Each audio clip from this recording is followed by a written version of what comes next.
Good afternoon and welcome to the new MidasGen webinar titled Design of Simple Concrete Structures. My name is Francesco Incelli and I'm part of the technical team in Midas UK.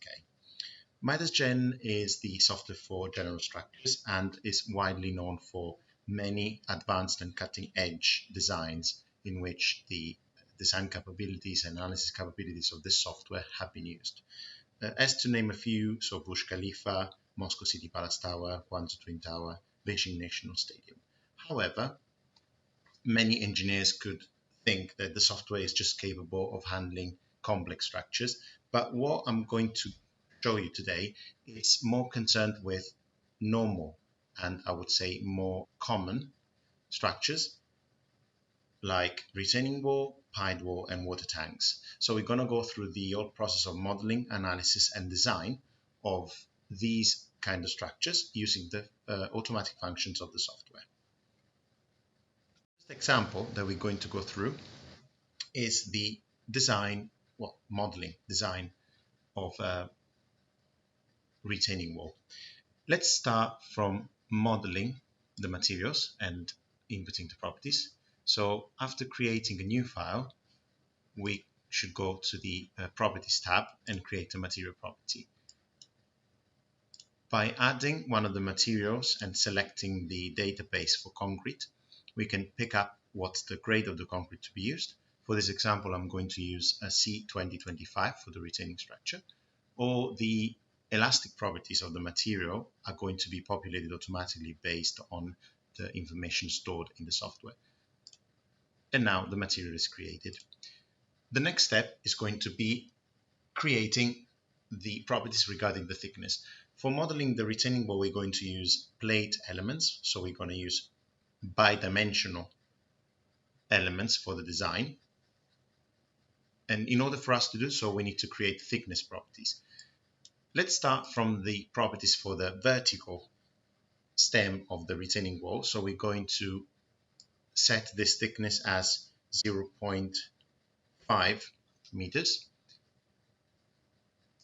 And for the base plate, we're going to use 0.7 meters. So the properties are created.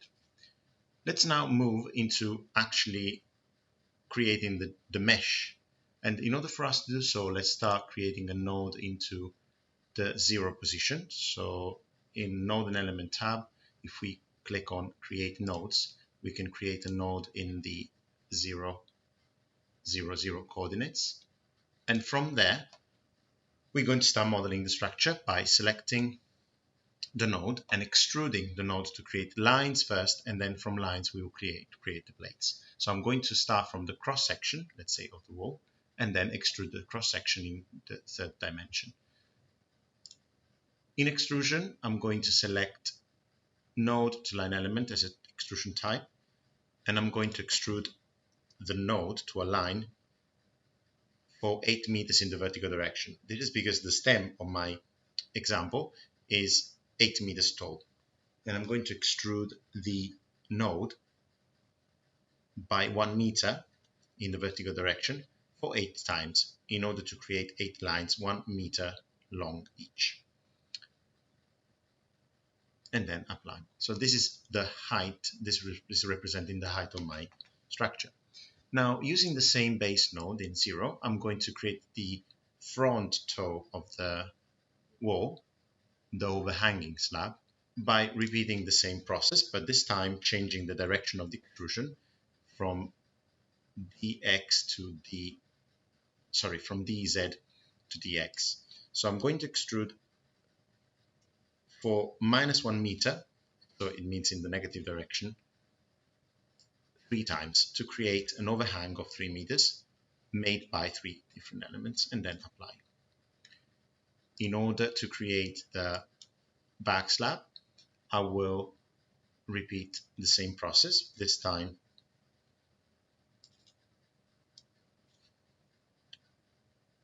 extruding in the x direction, but positively for 6 times. So 1 meter,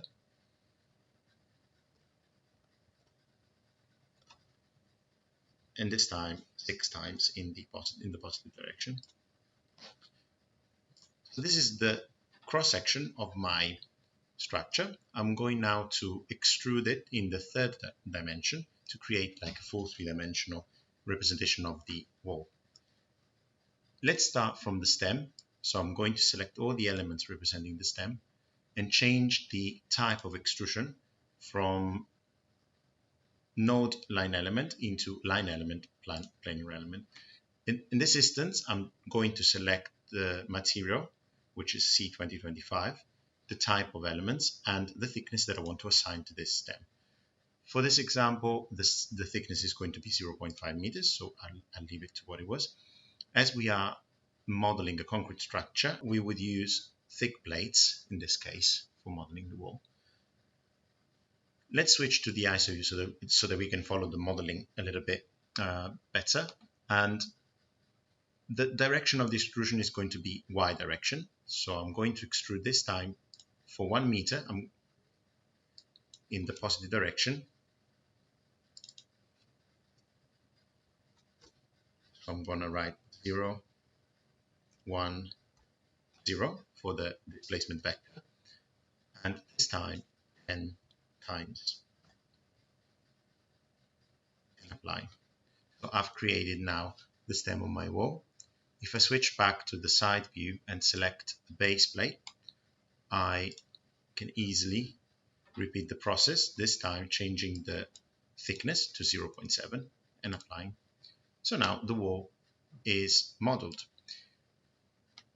The next step is going to be to model the boundary conditions. For boundary conditions regarding retaining structures or structures which have some form of interaction with the soil, you will have to calculate the values of the spring action based on any data available to you or any data received from the geotech department, or if you've done any geotechnical analysis. In this case, for the supports, we're going to define spring supports for the base plate. And in the vertical direction, we're going to use compression-only springs. And the stiffness is being calculated based on assumptions for like soft clay. And as the area of each of the plated element is 1 meter square, I've used that information to calculate the spring stiffness for each of the nodes, because the spring stiffness is going to be applied to the nodes. Now, the value that I'm going to be using in this example is 30,000 kilonewtons per meter. And most importantly, we have to select what's the direction which is going to produce the reaction. So any displacement going into the negative side of Z, so for negative Z, is going to produce a reaction. That's why in the option for direction, I'm going to pick up the Z minus. Once this is done, we can apply those by selecting the nodes for the base plate and apply. So these ones are created then. Now, in order for the analysis to converge, we need to set some boundary conditions for lateral displacement in both planes, so in the X direction and Y direction. In order for us to model some form of friction interaction between the soil and the concrete, we're going to use multilinear springs, in this case symmetric, which are basically nonlinear springs that the software implements to model any form of nonlinear connection or nonlinear interaction between the soil and the foundation. Now, the values that we're putting in there are based on tests or results that we get from a geotechnical analysis. In this case, we're going to assume that the theoretical yielding of the soil, the state limit of the soil, is going to be activated with a displacement of 1 millimeter. So we're just going to write in the first tab, in the first cell, 1, and that the force generated at that node for the specific case is 40 kilonewtons. Then the progression of the displacement goes to 1.5, and again this could be 41. Then D is going to be at 1.6 millimeters, and this could be again 43, and then E is going to be 2 millimeters, and at 2 millimeters we have a full yielding of the soil, which is going to produce a final force of 48 kilonewtons, and the ultimate displacement that we set up for failure of the soil is 3 millimeters with force of 48 kilonewtons. Direction is going to be, as the link is symmetric, direction can be any that we decide, either minus or plus. In this case, I would use dx plus. We will select the nodes and add these boundaries to the model.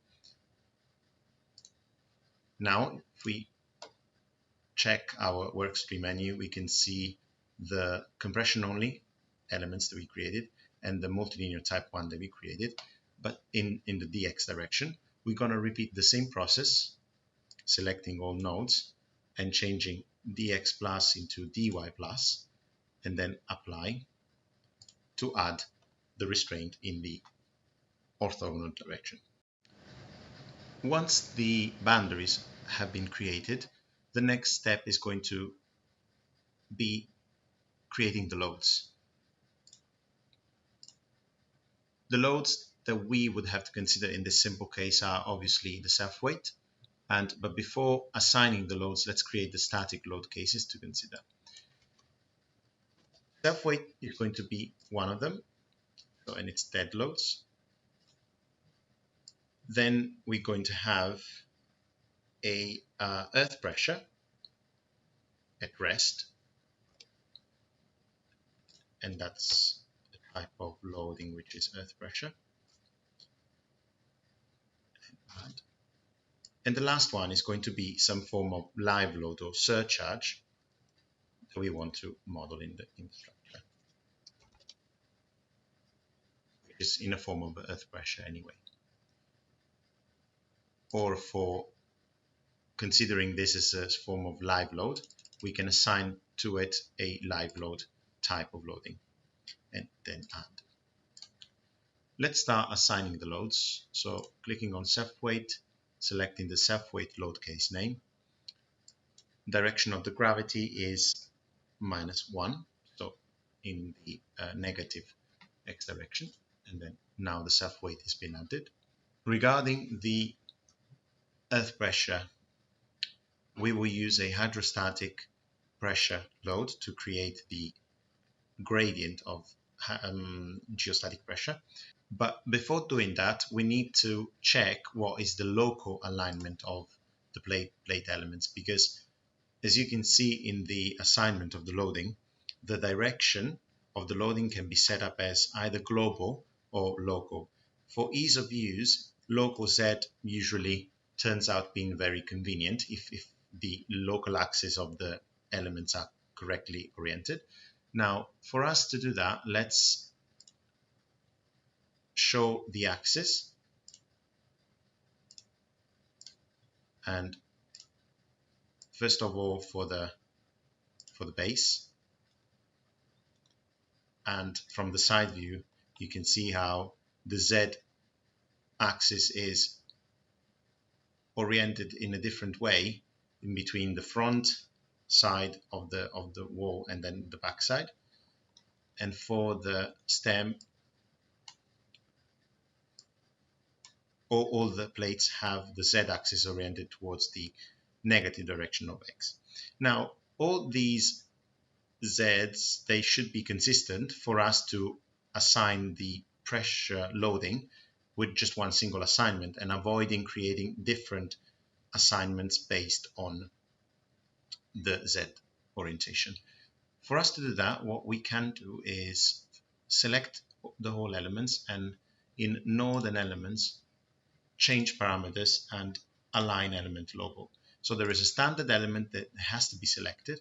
In this case, if we want all the Zs to be positive, we will select an element which has the Z in the positive direction, and we can set up what's the priority to be given to. In this case, the first priority goes to logo Z, so it's going to be aligned, and then the second one goes to Y and then X.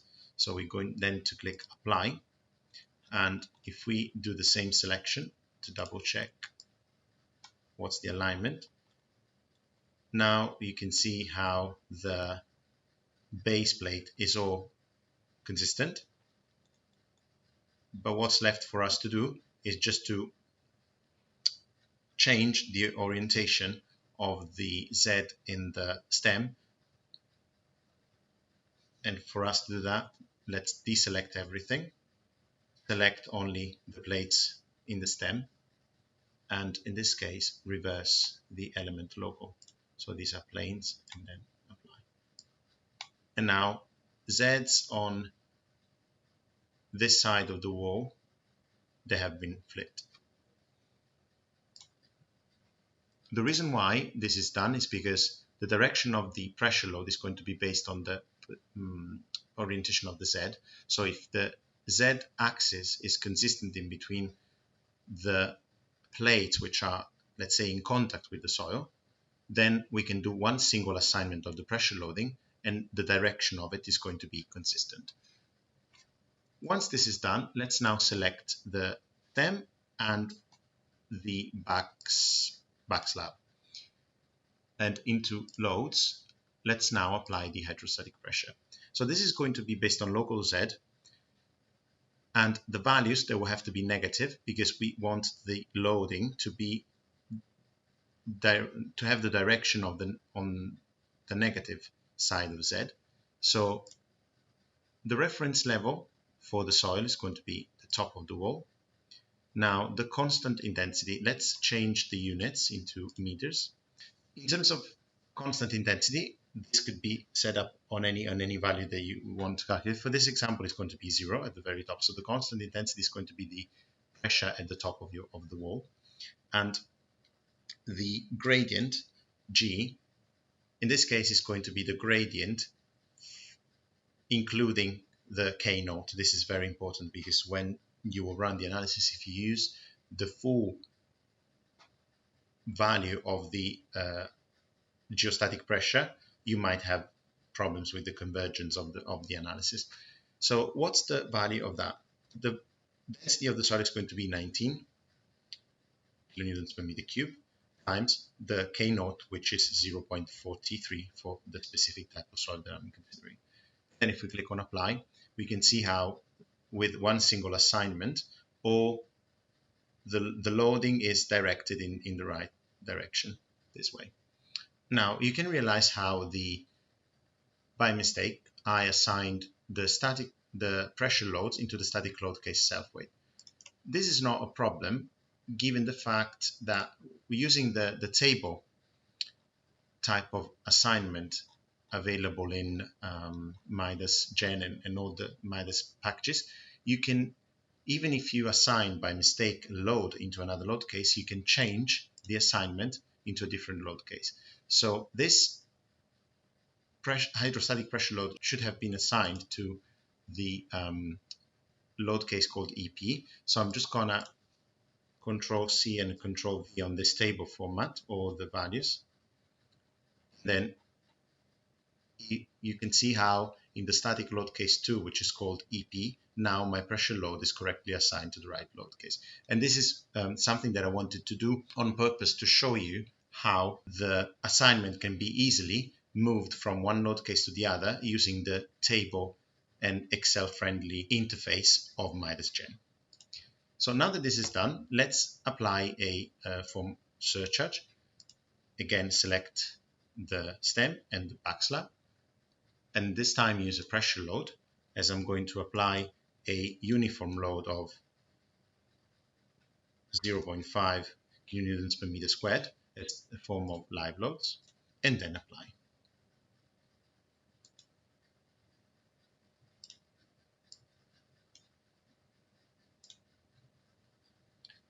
Now the model is almost ready to run. One thing that we should do in order for us to proceed with doing the design as per Eurocode for concrete elements, and in this specific case for doing the design of plated elements, is to assign to the stem and the base slab a property which is called domain. In the Node and Elements tab, you can define a domain and a subdomain of the plated elements that the software will create. In this case, let's assign, for example, to the stem, selecting the stem and changing to the hidden view just to make the visualization simpler. Call this one stem, for example, and add. Now all these elements are assigned to the domain which is called stem, which is some form of grouping for plated elements. If we click on subdomain, we can then assign a subdomain which is essential for modeling what type of analysis we're going to do on this subdomain. So in this case, the subdomain is going to have the same name as the domain, and in order for us to do design of plated elements, there are three options. So slab, mat, and wall. If you want to do flexural checks and shear checks, including outer plane shear and flexure, then you should select slab model. The field right below becomes available, and this field is for inputs related to the word armor directions. So direction 1 is going to be either the angle in between the x-axis or the xy plane, which means for these plates which are vertical, our direction 1 is going to be parallel to the horizontal plane, and in that case it means that the direction 1 is going to be horizontal, whereas direction 2 is going to be the vertical one. And you can also set different angles in between direction 1 and direction 2 for a correct calculations of the wood armor moments based on the directions of the reinforcement. We are assuming for this example that the reinforcement has orthogonal distribution, so horizontal and vertical, so we will leave the input as 0 and 90. In terms of thickness, for the design, you can either use to define the thickness of the element or pick up the value of the thickness from the properties that we modeled in the very beginning. Once this is done, then we can click on Add, and now all these elements are part of the subdomain. Let's repeat the same process with the base slab, and we will call it base, and then Add. Now create the subdomain for it, which is going to be the base. So you can assign different subdomains within one single domain.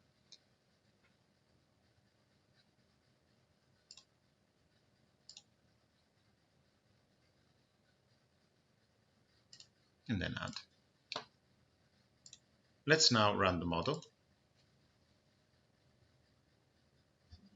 Once this is done, we can just quickly have a look at the deformation, just to do a bit of a sensitivity check and see what kind of values of displacement we are getting. Now, obviously, these are the static load cases which are separate from each other.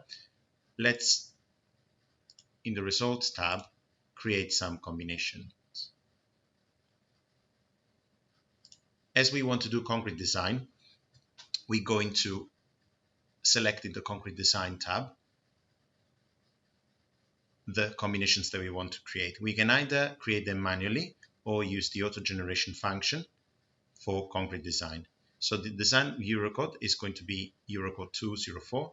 The national annex is going to be recommended, and the partial factors for dead loads and live loads can be edited to suit the annex that you want to use. In this case, we will leave it to 135 for the dead loads and 1.5 for the live loads.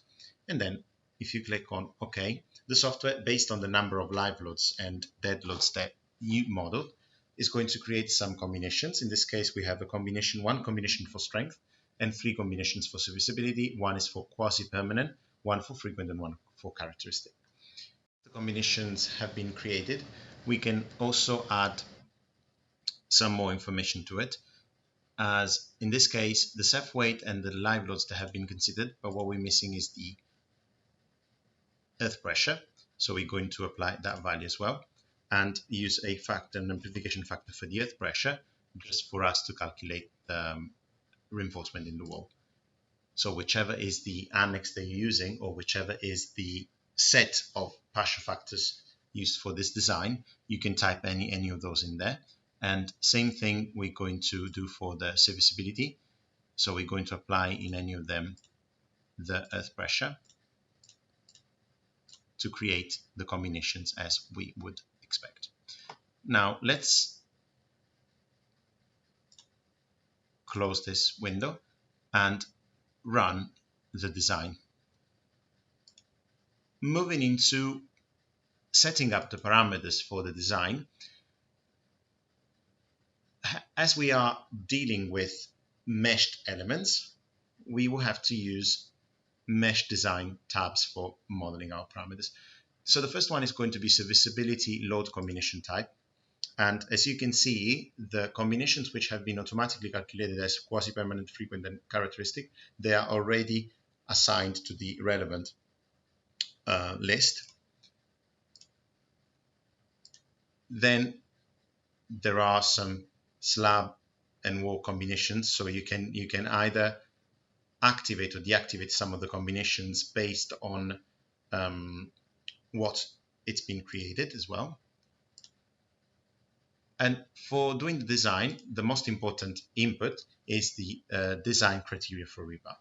This is the most useful function for doing this kind of design, because you can either set a basic rebar for slab and mat, which means this is the minimum amount of reinforcement that you want to input in your slab.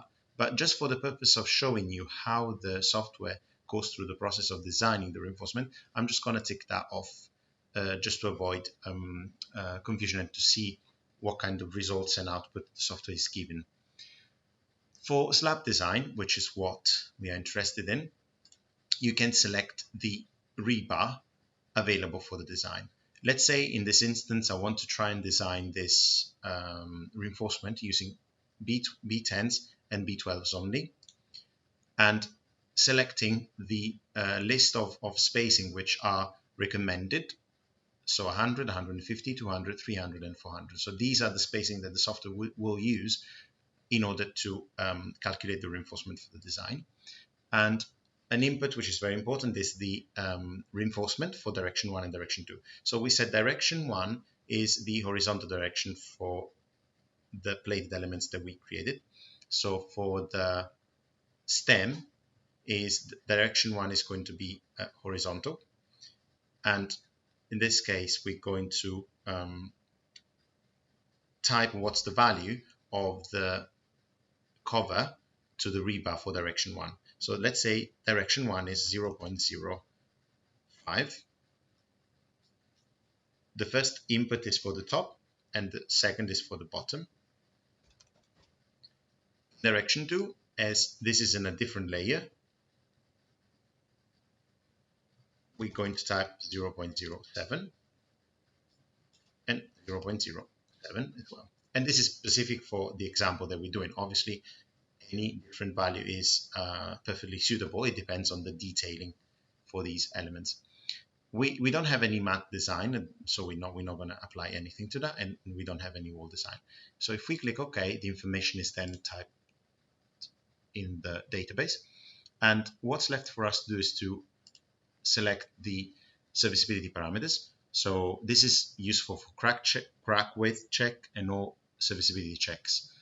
You can either assign these parameters to different selections of elements. So let's say I'm going to select the some of the elements now, like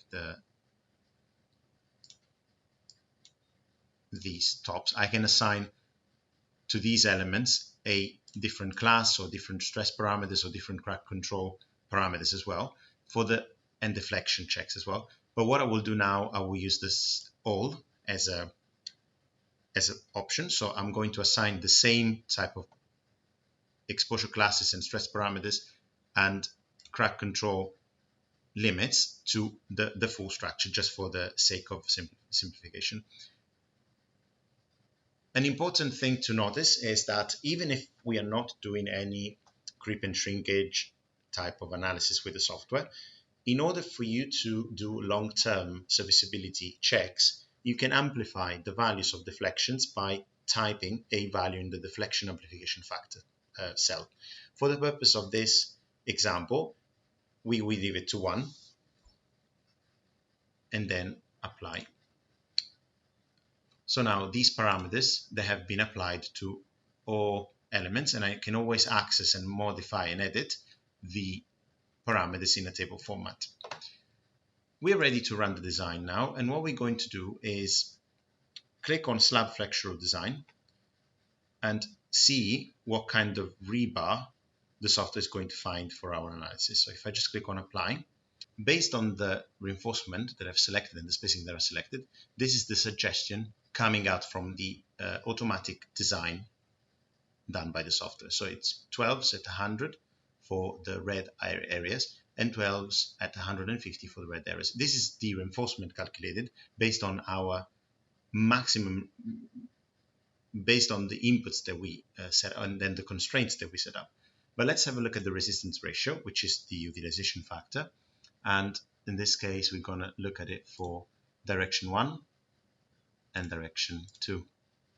So you can see how the reinforcement is definitely not enough for providing the right strength to the structural elements. This means that our constraints were too on the low side of the reinforcement, because 10s and 12s, they're quite unreasonable for this kind of sizes of a wall. So let's see what happens if we just set different parameters, allowing, for example, the software to use 20s and 25s or 16s, for example, and then click OK. So we're going to repeat the same process of calculating the rebar, and the checks are going to be done. So now the contour plot is being populated with more sizes and more spacing. So we can see like how at the base 25s at 100 have been calculated, and as soon as we progress towards the top, obviously the reinforcement gets more spaced away.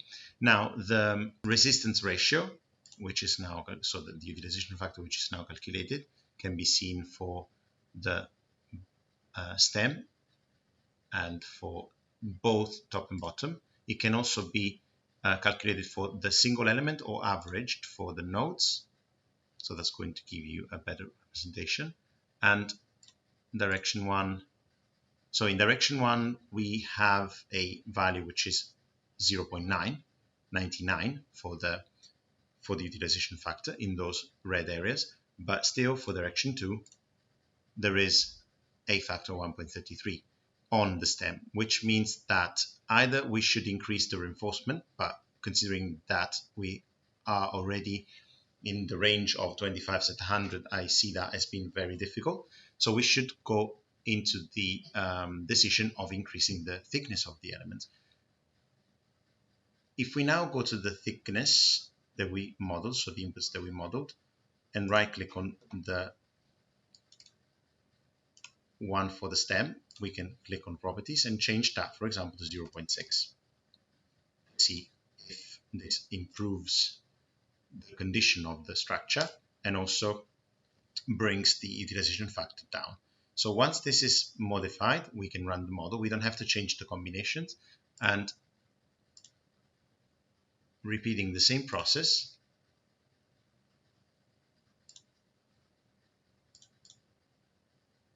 we can calculate the reinforcement again for direction 1 and direction 2, and also see the resistance ratio, which now for direction 2 dropped to 1.035, and direction 1 is still in the range of 0.99. And that means that the last change that we're going to do is increasing to 0.65, and then OK. Run it again.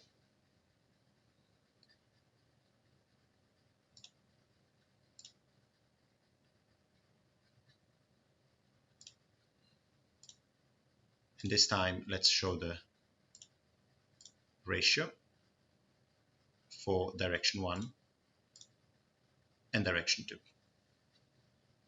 The reinforcement which is required is 25s at the base, and then can be slightly decreased towards so that the spacing can be increased as far as we get to the top, as you would expect.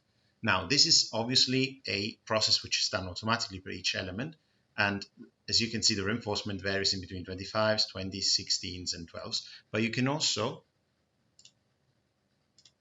have results in terms of area of steel required, which can be used in that case to develop your own detailing, which is going to be rationalized based on concrete detailing issue, pouring, and minimum spacing, for example, and ratio between the spacing in between the rebar and the size of the rebar itself. If I'm interested in seeing what it's the detail of the design results, what I can do is click on design results, and the software can print a breakdown of the calculation which has been done based obviously on minimum and maximum rebar calculated.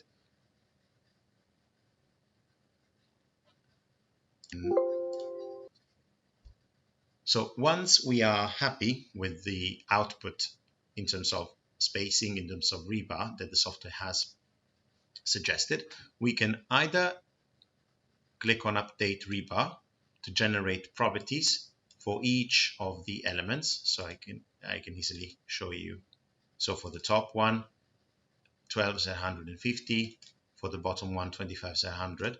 But if I want, I can edit those properties by changing the spacing, changing the reinforcement. So for example, I could change these ones to, I will leave this one as it is, but I can change the top ones, for example, I can change it to a different spacing. It could be, for example, I don't know, 25s at 400, for example, if I wanted to, and then add and replace. So these ones are replaced. And which means I can bring the detailing suggested by the software closer to what I require in terms of specifically in terms of concrete detailing. Once these properties are all generated, so the top direction 1, bottom direction 1, direction 2, bottom and top, and direction 2, bottom, you can also run a check. So you've got flexural design option, but you also have check-in option. The check-in option looks obviously similar to what you would expect from the output of the design, but there is a slight difference in the output, because the output is going to include some more information, for example, related to stress checks as well. If I go now to the other available options, there is also a cracked section analysis control that can be done. So if I just activate them, this is a post-processing analysis that can be done on the slab elements. So if this is performed, then results are going to be available. And for example, slab serviceability checking, I can see, for example, stress checking, crack control, or deflection checks. So for stress checking, I can just click on apply, and I can either see the value or a ratio is going to be printed. So I can see in this instance how in direction 2 my concrete is overstressed in some areas. So the reinforcement is working, but the concrete is overstressed for SLS. So it's working at ULS but not an SLS. For direction 1, it's still below the limit, as you would expect. Now, crack control, obviously, crack width can be checked in terms of value or ratio. So values, that's the value, and the ratio is obviously the utilization factors in terms of crack opening.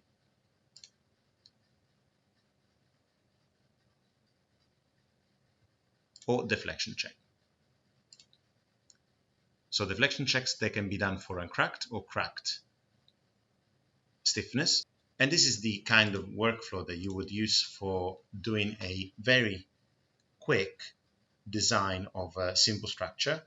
So for example, if you want to have a feeling of what kind of reinforcement is going to be needed for a wall like the one that we have seen today, the software has these functions which are quite useful for doing the checks in a very quick way, yet having enough information for you to go back and check and validate the results. Let's have a look now to another example.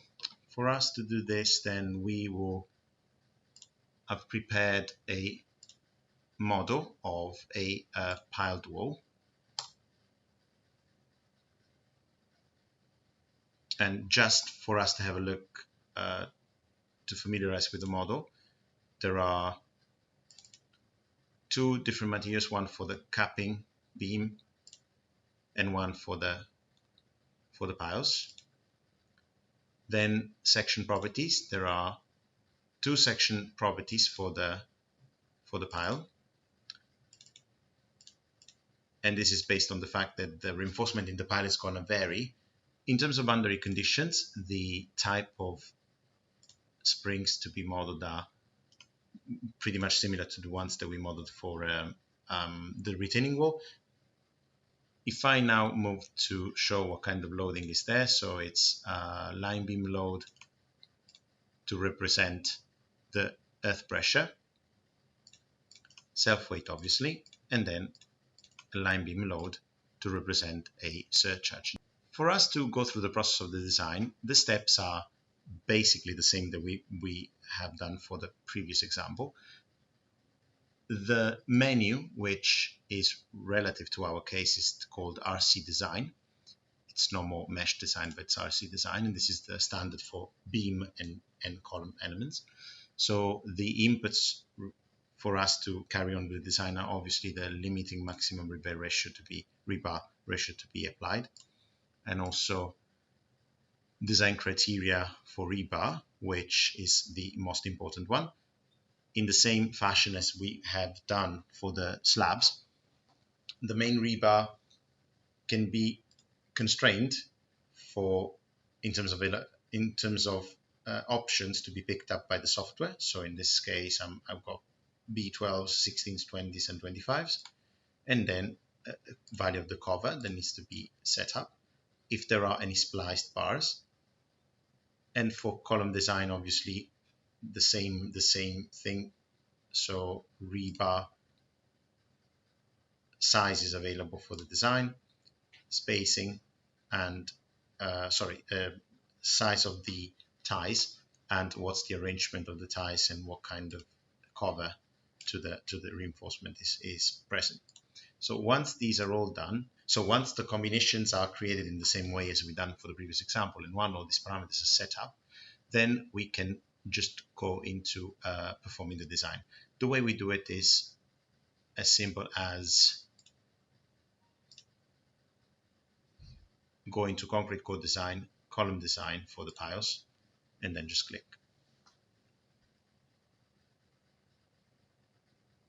So the software is going to go through the process of doing the Eurocode checks for every design situation and for every element,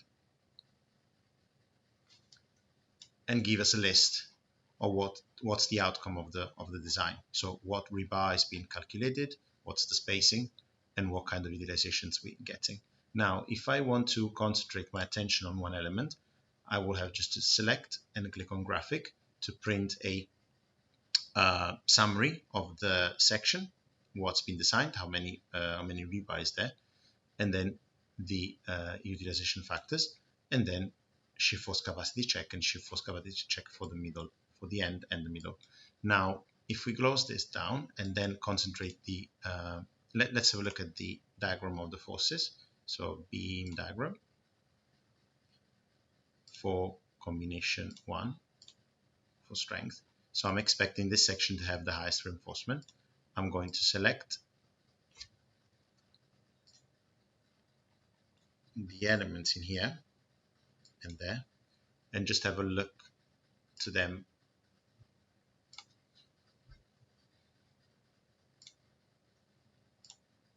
So in the member view, that's the breakdown of all the utilizations, and you can see NED, MED, and ratio for N and ratio for M. So this section has 88% roughly for both.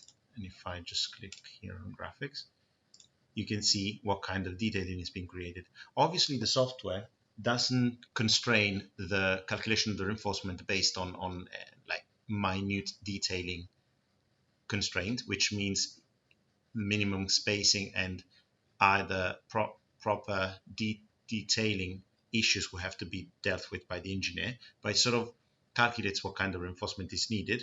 So you might want, for this example, increase the sizes to 32s just to bring it to just to bring the spacing to a higher value to allow for correct detailing. And you can see the M&N interaction diagram as well. In the same way as we've done for the slabs, you can click on Update Rebar to create rebar properties that can be edited afterwards. In this case, for the column, you just right click on it and then Properties, so you can see an example of what kind of reinforcement is being created. And these are 20s. I can actually increase it to 25s and reduce the number to 21, for example, or 19 or 21,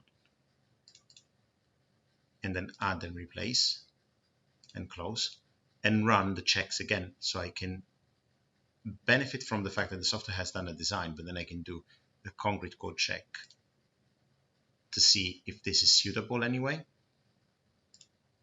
So for the member that I've selected, now spacing of the reinforcement is larger, which means in terms of pouring and in terms of like respecting the minimum spacing, this could be a viable option.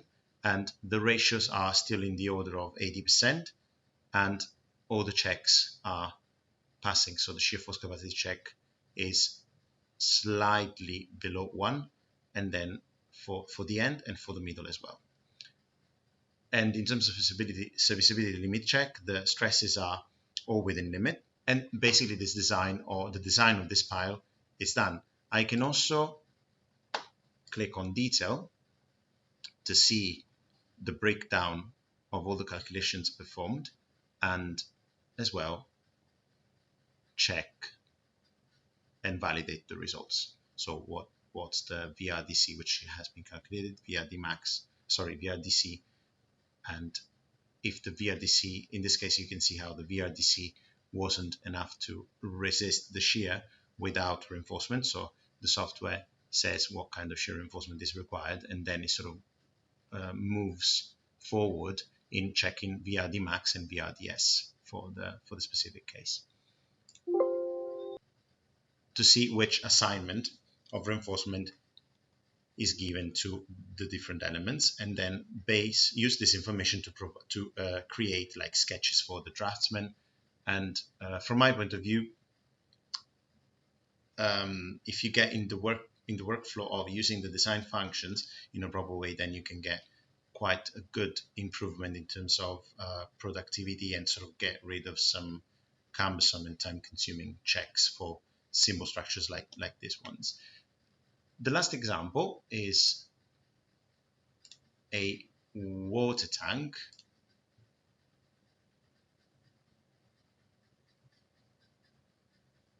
And for this water tank, the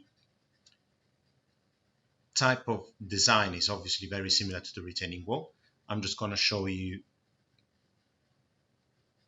what kind of output is given by the software. So I'm just going to run the model first. So once the model is run, let's have a look to obviously the type of loading. For the water tank, the water pressure is being modeled for the sides and the bottom of it. And let's see what kind of suggested reinforcement is calculated by the software. So once the analysis is done, let's have a look at the design criteria for rebar. In this occurrence, I'm just going to try and restrain the type of reinforcement to be used to just a single one. So let's say 16s and then 16s and wall design 16s as well.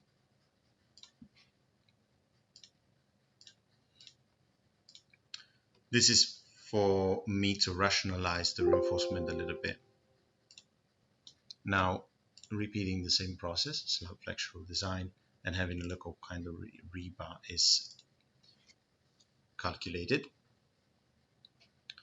So now the software is using the same size for the reinforcement. The utilization factors for the walls, as they stand at the moment, they're really low, whereas for the slab, we can see how the reinforcement, which is, let me just go back to it, 16s at 200 is enough to give enough capacity. So if I want to, for example, optimize the design in this case of the walls, what I'm going to do, I'm just going to select the subdomain for the walls and change the thickness of it. So I'm just going to unlock my model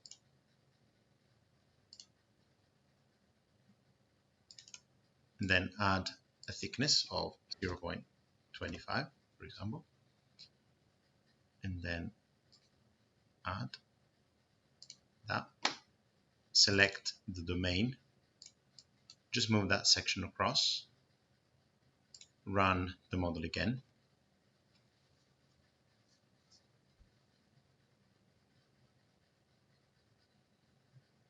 and see what the flexural design is going to look like now.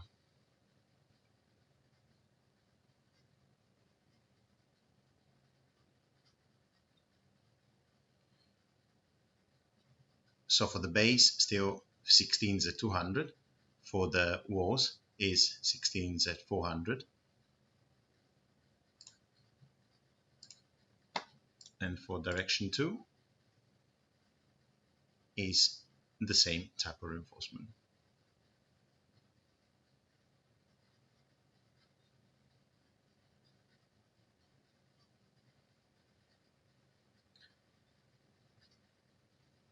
And now I can just update the rebar data, and you can see how these are created for top, bottom, direction 1, direction 2, top, direction 2.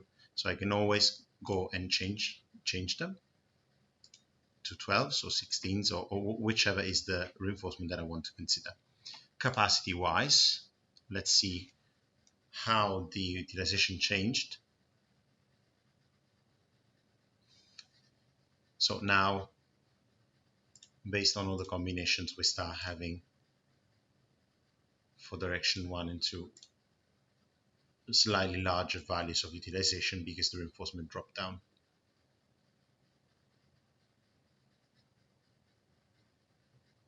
The useful thing about the function is that the results can be plotted for single elements or for a width of 1 meter. As you would expect for plated elements, the reinforcement is calculated per meter width. So you can use these functions to actually carry on a, for example, feasibility study of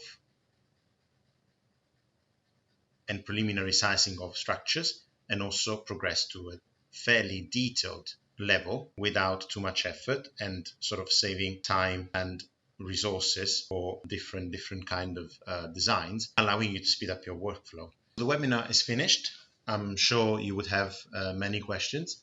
And if you want to get in contact with us, just send us a message to UK support at midasyuser.com. If you have any suggestion, if you have any comments, if you have any amendments that you want to suggest, then feel free to contact us. If you need more information about the software, we're very much happy to respond. And thanks for your time. Thanks for your patience, and hope you enjoyed the webinar, and I'll see you next time. Thank you.